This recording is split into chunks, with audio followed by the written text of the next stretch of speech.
சாத்தான்குளம் அருகே கிணற்றுக்குள் வேன் கவிழ்ந்து 5 பேர் உயிரிழந்த சம்பவத்தில் சுமார் 50 அடி ஆழத்திலிருந்து 45 சவரன் நகைகள் மீட்கப்பட்டுள்ளன.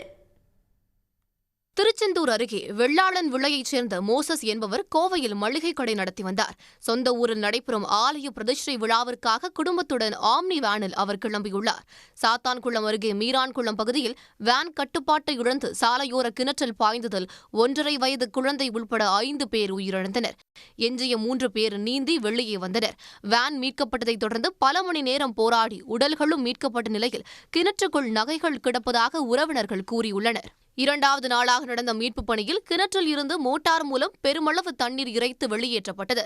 பின்னர் கிணற்றில் கயிறு கட்டி இறங்கிய தீயணைப்பு வீரர்கள் பைகளில் இருந்த 45 சவரன் நகைகளை மீட்டனர்.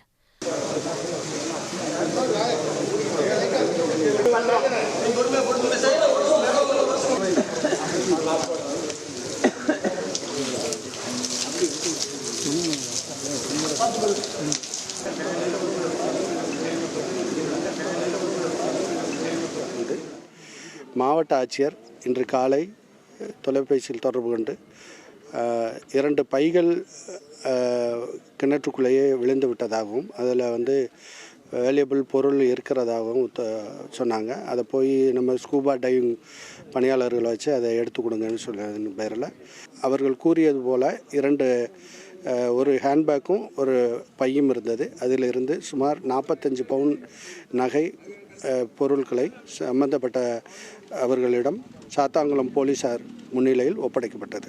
கார் கிணற்றுக்குள் விழுந்ததை நேரில் பார்த்த சிலர் உடனடியாக 3 பேரை மீட்டது குறித்து அதிர்ச்சியுடன் விவரித்தனர். மீரான்குளம் ஆடு மேய்ச்சிக்கிட்டு இருந்தேன். சாலை ஓரத்தில் இருக்க கிணத்துல வண்டி கவர்ந்தது ஓடி வந்தால் 3 பேர் அதில் தத்தளிச்சிட்டு இருந்தாங்க. அவங்கள நான் கையெடுத்து காப்பாற்றினேன். இந்த கோர விபத்தில் உயிரிழந்தவர்களின் குடும்பத்திற்கு முதலமைச்சர் மு.க. ஸ்டாலின் இரங்கல் தெரிவித்துள்ளார். தலா 3 லட்சம் ரூபாய் வழங்கவும் அவர் உத்தரவிட்டுள்ளார். நெல்லை அரசு மருத்துவமனைக்கு நேரில் சென்ற திமுக எம்பி கனிமொழி உயிரிழந்தவர்களின் உறவினர்களுக்கு ஆறுதல் தெரிவித்தார்.